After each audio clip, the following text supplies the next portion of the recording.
কিন্তু ঠিকই দুঃখজনক হলো ইলিশ ভারতে গেছে এবং ভারত থেকে বানিয়ে এসেছে। অর্থাৎ পরিবর্তনের ভিতর শুধু সরকারের চেঞ্জ হয়েছে, বাকি কিছু চেঞ্জ হয়নি।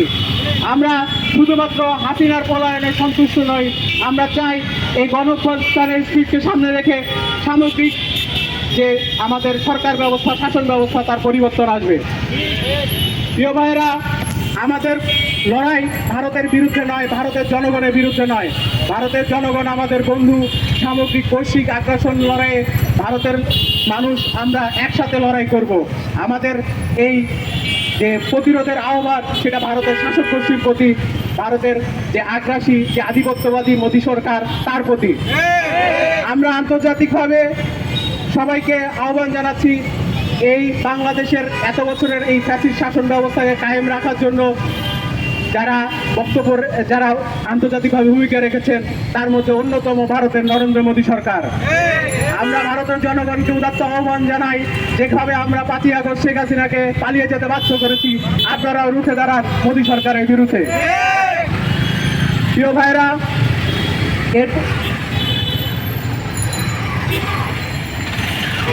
আজকে 2 মাস হয়েছে সরকারের বয়স হয়েছে, এখনো পর্যন্ত দুইটা বন্যা অলরেডি আমরা দেখেছি, একটি ফেনী নদীতে আর একটি তিস্তাতে। এখনো পর্যন্ত আমাদের পররাষ্ট্র মন্ত্রণালয় কিংবা পানি সম্পদ মন্ত্রণালয় থেকে ভারতের সাথে কার্যকর কোনো বৈঠকের ব্যবস্থা করা হয় নাই। আমরা বলতে চাই উপদেষ্টা পরিষদকে, ছাত্র জনতার রক্তের উপরে আপনারা ক্ষমতায় বসেছেন, আপনাদের এই চেয়ার ধিমায় থাকার জন্য নয়, টাইম পাস করার জন্য নয়। আমরা কার্যকর পদক্ষেপ দেখতে চাই অবিলম্বে, অনতিবিলম্বে।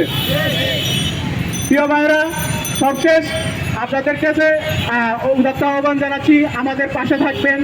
আমরা এই ভারতীয় আগ্রাসী শক্তিকে রুখে দেওয়ার জন্য, যে ফ্যাসিবাদ 16 বছর বাংলাদেশে জেগে বসেছিল, সেই ফ্যাসিবাদের যে দালালরা বাংলাদেশকে নিয়ে নতুন ষড়যন্ত্র করছে, তাদের সেই ষড়যন্ত্র রুখে দিতে আমরা রাজপথে সক্রিয় আছি, সক্রিয় থাকবো। আপনারা আমাদের সাথে থাকবেন, ইনশাআল্লাহ আমরা সবাই মিলে বাংলাদেশকে এগিয়ে নিয়ে যাব, ভারতীয় আগ্রাসন রুখে দিব।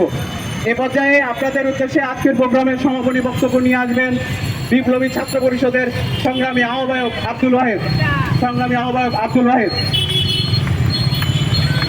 সংগ্রামী উপস্থিতি ভাই ও বোনেরা, সাংবাদিক ভাই ও বোনেরা, আপনাদেরকে আন্তরিক কৃতজ্ঞতা ও ধন্যবাদ আমাদের এতক্ষণ সময় দেওয়ার জন্য। অলমোস্ট 1 ঘন্টার উপরে সময় দিয়েছেন আমাদেরকে। আমি একটা কথা বলতে চাই, আমরা যেদিন 2019 সালের 7ই অক্টোবর শহীদ আবরার ফাহাদকে শহীদ করা হয়েছিল, আমরা এখনও যে বৃষ্টি হবে করে মনে হচ্ছে। আমরা ওই দিন বৃষ্টিতে ভিজে টানা 2 ঘন্টা আমরা শহীদ আবরারের যে খুন করা হয়েছিল তার বিরুদ্ধে আমরা বিক্ষোভ করেছিলাম ক্যাম্পাসে।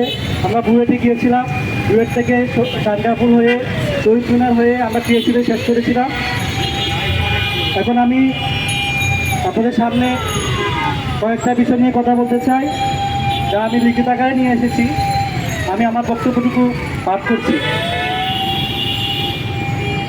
সংগ্রামী ভাই বোনেরা ও আমার সামনে দাঁড়ানো বিভিন্ন মিডিয়ার সাংবাদিক বৃন্দ, বিপ্লবী ছাত্র সমাজ, আমার বক্তব্যের শুরুতেই ভারতীয় আগ্রাসন বিরোধী মহান শহীদ বুয়েটের মেধাবী ছাত্র আবরার ফাহাদের প্রতি শ্রদ্ধা ও ভালোবাসা নিবেদন করছি।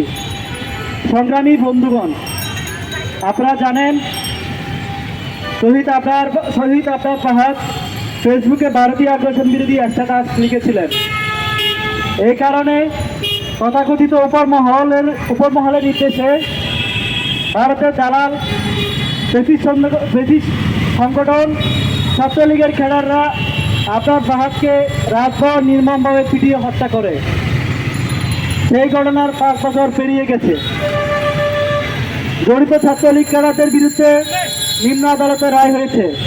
তবে আবরারকে হত্যার জন্য দায়ী সংগঠন ছাত্রলীগের কোনো বিচার হয়নি। সত্যি কথা বলতে, গত 16 বছর আবরার ফাহাদকে ছাড়াও শত শত ছাত্রকে হত্যা নির্যাতনের দায়ে ছাত্রলীগের কোনো বিচার হয়নি, যার ভয়ঙ্কর প্রতিফলন গত জুলাই ও আগস্টে আমরা দেখেছি। বিনা বিচারে পার হওয়া ছাত্রলীগই মূলত জুলাই গণহত্যার সূচনা করেছিল। তারা এই ঘোষণা দিয়ে ঢাকা বিশ্ববিদ্যালয়ের ছাত্রছাত্রীদের উপর হামলা চালিয়েছে। পাশাপাশি খেয়াল করে দেখুন, পুলিশ, বিজিবি, র্যাব ও সেনাবাহিনীর গণহত্যাকারী সদস্যরা মূলত ছাত্রলীগের সাবেক নেতাকর্মী। কাজেই এটি স্পষ্ট যে ছাত্রলীগ ক্যাম্পাসে সক্রিয় থাকলেও হত্যা করে এবং চাকরিতে ঢুকেও হত্যাকাণ্ড ঘটায়।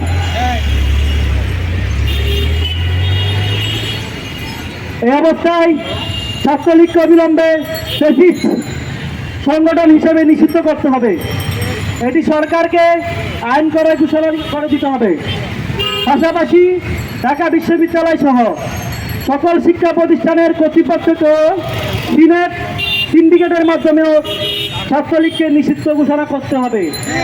প্রিয় বন্ধুগণ, আপনারা জানেন ছাত্রলীগ গত 16 বছরে অব্যাহতভাবে হাজার হাজার ছাত্র ও ছাত্রীকে নির্যাতন করেছে, পুলিশের হাতে তুলে দিয়েছে, ঠিকমতো ক্লাস পরীক্ষায় অংশ নিতে বাধা দিয়েছে, এমনকি চাকরিতে নিয়োগের ক্ষেত্রে ভেরিফিকেশনে আটকিয়ে দিয়েছে।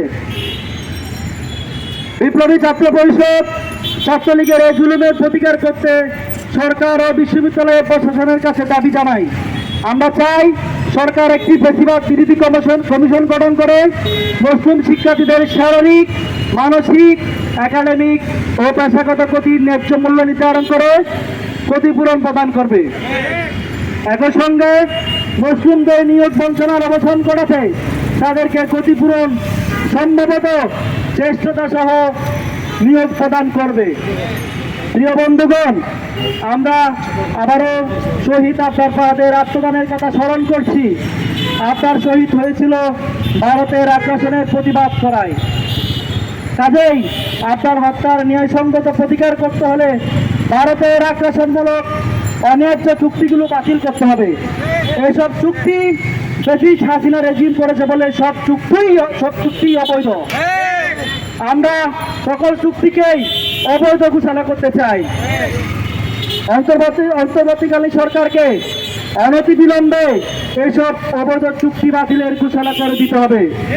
সর্বশেষ আমরা সরকারকে আহ্বান জানাই, ফেনী ও তিস্তা সহ সকল আন্তর্জাতিক নদীতে ভারতীয় দখলদারিত্বের অবসান ঘটান। এজন্য আন্তর্জাতিক পর্যায়ে উদ্যোগ নিন। আমরা সরকারকে আন্তর্জাতিক পর্যায়ে উদ্যোগ নেওয়ার আহ্বান জানাই। পাশাপাশি ভারতকে বলুন, আন্তর্জাতিক নদীসমূহে আমাদের ন্যায্য হিস্সা না দিলে সহযোগিতামূলক সম্পর্ক রাখবো না।